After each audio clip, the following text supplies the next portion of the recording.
Well, thank you for coming to this evening's reading by Elizabeth Willis. To a friend or a family member or a fellow citizen who, hurt by another, withdraws from the world, one might observe, sadly, that you can't protect yourself from everyone. Elizabeth Willis understands risk by a different calculus. In her 2003 volume, Turneresque, she observes, even more sadly, that you can't protect everyone from yourself. It's an actuarial inversion that discloses the threat you and I, no matter how careful we may be, pose toward others.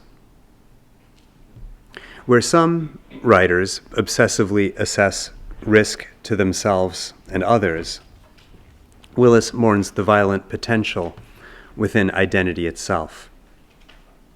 An elaborate temper turning to accept damage, this poetic ethicist draws on the literary tradition of religious dissent, from Bunyan to Blake to Dickinson, to underwrite her lover's quarrel with being. People think God is obvious or not, she writes, everything or nothing, a whole held open by a word. Sometimes it can be hard to tell such meditations from seductions in Willis's work. I've forgotten my math in your footsteps, she writes in The Human Abstract, and there's no way to know if this is a high school crush or a spiritual awakening. You might think of her speaker as the abstract human at times, registering, resisting, and safeguarding the fugitive nature of identity in verse quickened by formal care. No wonder her new and selected poems, a finalist for the 2016 Pulitzer Prize, is titled Alive. Willis's abstract human speaks most urgently to the precarity of collective life in our historical present, like a ghost from the future or a descendant from the past. At times, it seems as if her project is nothing less than to imply or intone the whole possibility of human son. She allows us to see abstraction itself as a human thing. It has a prosody, a shape, a color, and a gender. A rose can't change the world, she observes in an oblique détournement of Gertrude Stein, our most abstracted of poets. It can only open or close. Then again, she testifies that a rose drives the world like an enormous gear. This isn't a revision of Stein, but rather an unfolding of Willis's own difficult dialectic. She may offer no answers, but her refusal of delusional resolutions alerts us to the most monumental questions as we find ourselves on the approach to a bewildering new world. See that woman in the harbor, writes this poet, her sandals full of seaweed? She knows she's going under. She has a question. She's raising her hand. Elizabeth Willis was born in Bahrain and raised in the Midwest. She earned her BA from the University of Wisconsin-Eau Claire and her PhD from the Poetics program at the University of Buffalo. She's the author of 6 collections of poetry, most recently Alive, New and Selected Poems, a finalist for the Pulitzer Prize, and Address, published in 2011, which received the Penn New England L.L. Winship Prize. A recipient of a Guggenheim Fellowship, a Howard Foundation Fellowship, and a MacDowell Colony residency, Willis has taught at Brown University, Mills College, the University of Denver, Wesleyan University, and she currently teaches at the University of Iowa's Writers' Workshop. Please join me in welcoming Elizabeth Willis.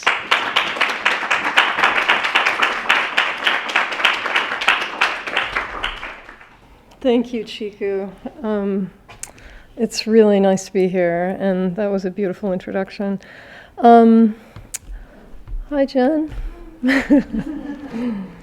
Okay, well, thank you all for coming out on a cold evening. I'm going to read a mix of work, some newer and some from the most recent book, and some a little bit older than that. So, plot.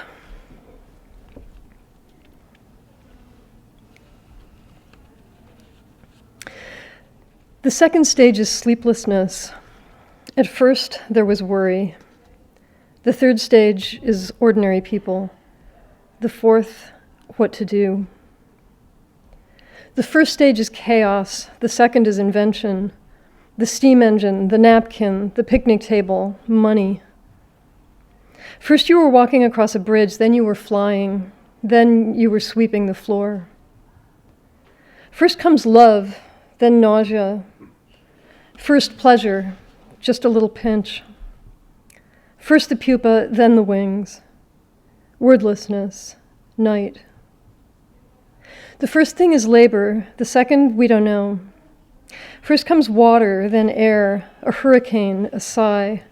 Abigail, Norma, Lakeisha, Molly, Sylvia, Roxanne, Temperance, Emma, Delilah, Daphne, Wilhelmina, Georgette, landfall, rubble. The first stage was childhood, the second stage was Beatrice. The first stage was Beatrice, the second stage was hell. First the city, then the forest. The second stage was Virgil. The third stage was expurgated. The fourth went unnoticed. The last stage was a letter, a single meaningless hum. What came first, the money launderers or the flatterers? What came first, the Catherine wheel or the icebox? In the beginning, a voice. In the beginning, paramecia.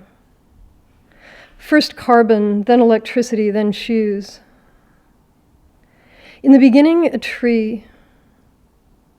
Before the house, a cave. Before the cave, a swamp. Before the swamp, a desert. The garden was in the middle, between the sidewalk and the street. In the beginning, soup.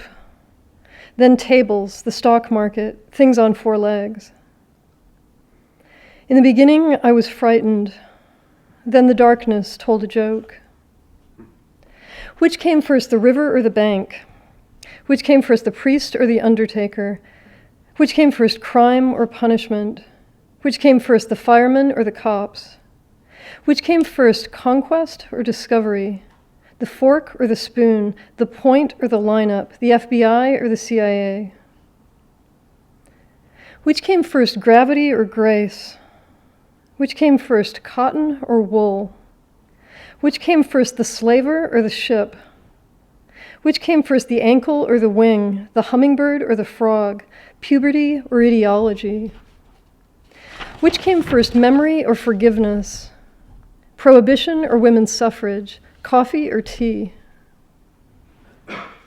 What came first, yes or no? What comes first, silver or gold? Porcelain or silk? Pen or paper? What came first, Kyoto or Dresden? What came first, the Renaissance or the Reformation?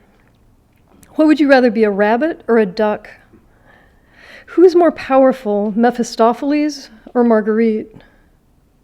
Who's it going to be, me or you? What would you rather do, burn or drown? In the beginning, I was invincible. In the middle, I came apart. First there was a library, then there was a cafe, then there was a wall of glass. Which came first, the melancholy of departure or the double dream of spring? Which came first, repression or resistance, grammar or syntax, the siren or the gunshot? Which came first, granite or marble, the army or the drone, the whistling or the blackbird, sugar or rum, pineapple or bananas, the Senate or the corporation? Was the story half empty or half full? What feels better, pity or anger? What scares you more, life or death? What would you choose, a sandwich or a phone call? What did you expect, a question or an answer, a piano or a clock? Take all the time you want. Okay, this poem is called Ides of February, and it's for C.A. Conrad.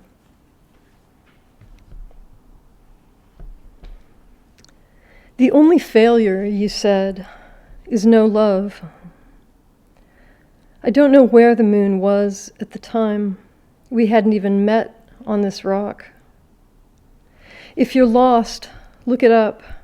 In the forest, it's better if there's snow. We will want snow to read by, to set on fire. It's almost impossible to find a silence nature doesn't abhor. Even in the mountains, there's a point where the continent tips over into what we know is about to happen. We're getting close. We're getting warmer. This poem is called Asphodel, and it steals, I just realized as I was coming in, I'm reading a bunch of theft poems. So anyway, this steals construction from George Oppen, where he talks about something being as ordinary as a president. So, Asphodel. Start with an ordinary president, his sweater, his door. Can't we just fail different, driving a leaf through unresistant corn? Punch, Judy. Without the comma, it's a command. Come hither. Like a cartoon, the bombing begins in the middle of banned books week. Its pillow talk can be reversed, but not rewound. A myth is not a romance. Out back, it's an appointment. Asphodel at 3. You have to name it. You have to take it. To hell with you. And I've been doing some kind of retranslations of poems, a couple of sonnets. This one is the Keats sonnet. It sort of feels like it's okay to steal from people who are gone and who no longer own the copyright on their poems anyway. So, Keats sonnet. When I have years that I may breach the sea, until my own hand like a thresher takes me down, I front a heap of wordless face into a cornball case of tenderness, as if I saw upon the pockmarked sky the vaguest trumpets of a stupid flag. Bury me of capital offense, these slights, these shades, these thieves. Recall John Wieners of the moth-lit vinyl played. You disappear, as always, without delicious fire declining on the ground. Unmirrored sex to have been left behind, as double hemispheres pretend a brain, and everything but this is gone again. And this is a Shakespeare retranslation. And the trouble with having an interface with Shakespeare is that like it's really distractingly good. So anyway, I was trying to translate Sonnet 63, but was captivated by Sonnet 64, so this is Sonnet 63 and a half. Against love's battle lies ungrammatical, inevitable meadow, a future tensed of all its past. So time may take this beauty down, but beauty will fight itself to death. The vampire day, top-heavy, white, erase, erased, erasing. A grieved belief, he was my east and west. He bound my breasts, I cut his hair. I lay my words upon his mouth, my mouth upon I cannot say. All of grace is not device. Love loves its past, but not its thief. May all its punishments remain untamed upon this green unsentencing.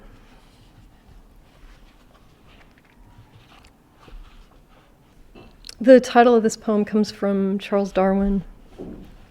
A species is an idea. Leaving my umbrella, I left everything behind. That dog, an emblem of my dirty self. All this reflection amounting to shadows. Ink eats the page, its chemistry against the forest. What train are you on with all these thoughts? What bitter landscape, the better to hear you with? Its stepless grid is suddenly a corridor. You write this down. You're at the end of it. Because of the talk that I'm giving tomorrow, I thought I would read this poem, which is kind of tangentially related to it. It's titled Primeval Islands. This I, this me, I'm speaking from a book. That brain that taught me delicious things, forgivable trains, a signal business. I don't want to be tragic, even to the gold-leafed bug. I, Walt Whitman, with Texas in my mouth. Dismiss this fantasy in favor of our startled shade. I remembered my tricks and what they did. Even apples aren't free. Our life against the midnight lens, poor Crusoe on Mars. I'm walking through this wall of air to comfort my Senate. How many of you are familiar with Yoko Ono's performances? I'm thinking specifically of a performance that was filmed that's titled Cut Piece, in which she's sitting on a stage and there's a pair of scissors on the stage in front of her, and the audience is invited to deploy the scissors on her dress. And there's a really startling moment when someone starts cutting for a very long, like really goes beyond the threshold of expectations for what is going to happen. And it's really chilling. And then there's this like weird kind of readjustment and laughter happening that's like stayed with me for a really long time. And I, in that kind of troubled way where I keep thinking about like, what's going on? What is that experience like? What is the experience of being an audience member watching the audience like at this point? Anyway, this is called Cut Piece. What you recognize in the arrangement of fate is someone's trouble with a body. Who you are in a museum is a category a piece of metal will arrive at. When I saw you, I see you. I am not those men, not the women stepping around you in their delicate heels. I was in a different film where Anne Bancroft is getting zipped into her gown. She has to hurry in order to escape to Wyoming from a fictional fashion show in a tight, full-length sheath dress, so her boyfriend has to carry her to outrun the contract killers on her tail. She has a tail, like a mermaid, like you. She's that wounded by her dress on the concrete overpass in the armored coastal sun. Someone calls the creepiest guy cornball, but it's not. Funny. Funny how? This is just a little poem called Natural Habitat. What mystery fell to me out of ignorance and error? I want to say, this is my day. I want to drink the water of my town. I want to give my mother the word for what I'm writ on. A blackness felt around the sound inside the bell. So I think I'm just going to read one other poem, and it's called Steady Digression to a Fixed Point. And it comes with a little introduction, and it comes with some pictures. In November 2012, I participated in a celebration of Joseph Cornell's film work at the Museum of the Moving Image in Queens, New York. This poem, Steady Digression, served in part as an introduction to Cornell's film, Rose Hobart. So it's now kind of become the introduction to the poem. When I first saw Joseph Cornell's 19-minute silent collage film, Rose Hobart, I thought it was one of his late works, that it had been made 20 or 30 years after East of Borneo, 1931, the primary source of its footage. But Rose Hobart was first shown in 1936, when most of its images were only 5 years old. Cornell's film was not a tribute to the past. It was the rearrangement of a recent passage. He had turned a dull movie into a brilliant screen test, a false geography into a silent portrait. Like a ship, it took the name of a woman. East of Borneo, in which Rose Hobart sails for London to the South Seas in search of her husband, was released the year of Cornell's first dated collage, in which a carefully cut rose is pasted onto the rigging of a schooner. In Cornell's first exhibition at the Julian Levy Gallery, this collage was exhibited with another, in which a woman is being sewn together by a machine whose driving mechanism is a flower. She appears to be both 2- and 3-dimensional, a corn maiden, a mannequin, a paper doll.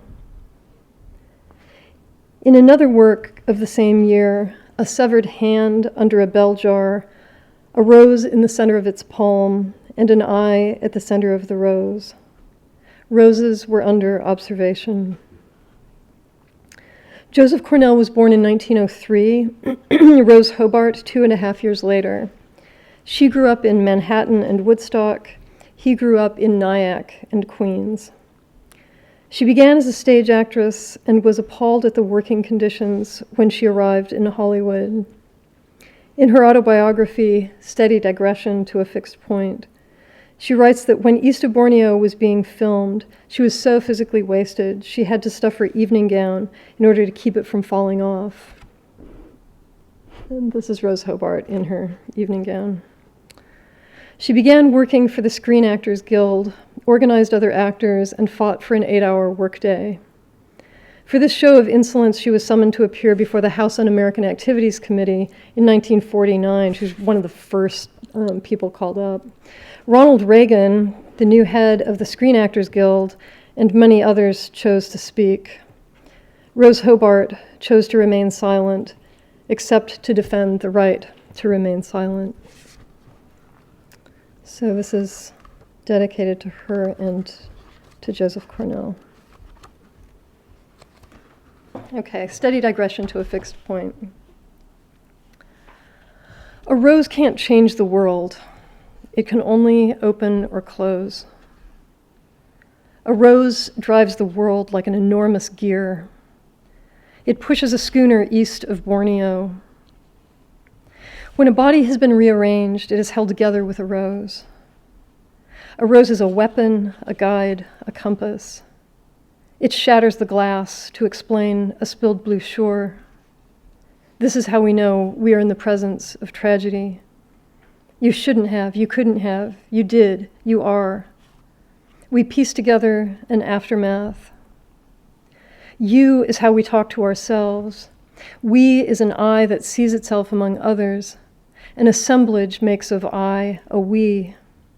An assemblage is a body for which there is no escape. A bear, a fish, a chance, wheeling in the dark. A man lifts the girl into a box. By what magic is she sawn in half, only for the artist to reassemble her before our eyes? The body is a formal constraint. It has this one life with which to make eternity. Form, the form of art, is an effigy of ourselves. Unlace it, belate it, rose it up. I'm writing your name in a garden, in a box. Everything in the past, everything in the background is precarious. The tenement, the jungle, the luxuriously carved wall. A rose disarms the face of its enemy. Even a bejeweled prince succumbs to this flowering. In rose, the landscape has been all but erased to show an internal topography. Rose worried, Rose accepting a drink. Rose holding the monkey like a baby. Rose accepting a man's arm. Rose in a dress vaguely suggestive of bondage. Rose in a suit and tie. Rose looking inward rather than forward to feel what she will do. Rose struggling with her own reflection. Rose dressed for escape. Rose fiddling with the tablecloth like a girl who married up. Rose pleading with the sun. Rose sleeping in her boots. This is the image with which the prince falls in love, the prince in a glittery gown. The bed is on a stage, the most public of islands. Rose is in danger, but her voice can't be heard over the music. New York is getting fainter and farther away. She is up all night. She's disappearing. The C, the O of the eclipse. When Rose steps away from the jungle, she's not in a party. She's trying to organize the stars. Of what state is Rose the enemy? They cannot pull the names from her mouth. Oh, un-American beauty Rose, throw the line into the air and climb until there's nothing. There is no witness to a rose-colored future. In the sacred disorder of the box, a rosary. It's not telling us how to think about the hour of our death. It's making a hole large enough to draw a thread through, long enough to pull a woman back out of the labyrinth. We were trying to have a conversation. I was trying to write down every word you say. Now I've burned my toast. Rose Hobart is how he gave you his love. This is a poem about the death of roses, a film that arose from a rose. An eye looking at the Orient from the edge of a different ocean, a poem about queens. We are on the river east of Borneo. We are east of an island as Queens is east of Manhattan. We are in the valley of the stars. This is Rose out of sequence, Rose on the ledge, a knife in a garden, the cut at the end of the take, the scene, the reel, the movie. This is a movie about the end of colonialism. A rose may blow from Liverpool to New Orleans, from California to Kalimantan, worked, worshipped, grafted, shipped. This is the end of exploration, the well-dressed wife coming to salvage the explorer from his native informants. This is a film about a movie revolving around a star. The sun is our star. It is the star of Rose Hobart. We are watching the death of the sun, a star disappearing, the bulb burning out, a body buried alive in a film, in a can. The end is behind a curtain. It is in her purse. It is rising to the surface. The cinema is going dark, snapping shut. This is a movie about silence, about speaking with your eyes, the heart racing as she strides across the room. A poem about a volcano, a film about the interior. What is drawn in the drawing room, what is assembled in the basement, what is taken apart on the table. The making of a body through a series of omissions. The violence of the studio system, the California sun. The snowy taupe of the cathode light of Hollywood as seen on TV. This is a poem about the star system and its ancient astronomer, about a poet of the outer boroughs looking up, an image thrown into the sky like a searchlight. This is a poem about a fox, an alligator, the misplaced animals of the backlot. This is a poem about searching for light behind the deep purple gel of the jungle, a poem about the deep, the stars resting above the longest night of the year, the winter palace, the rose palace. This is a passage about being caught in the thatchwork outside the gate, like a wolf, about looking into the face of desire until it blinks. Dear Paolo, I dreamed I would write this. I dreamed a rose was coming out of my mouth in the middle of the greatest city in the world. I dreamed the image of a rose opened in the museum. It turned in its box like a girl buried alive. Rose moves inside this blue light. She's coming down. She's skating on a shiny disc. She's walking upside down across the surface of your lens. Dear Rose, I always wanted to be a star projected onto a blinding white screen. I wanted to be found like a volcanic island, to carry myself through the California air as if I lived in the filtered light of an imaginary jungle, to feel the prickly glitter of the thin lame gown I was given to walk through the moonlight. In the middle of the scene, Rose draws apart the curtain and crosses a threshold. She crosses the river from object to subject. The artist points to her as to a silent archive of events. She's going to become the film's only word. He is moving her body from his eye to yours.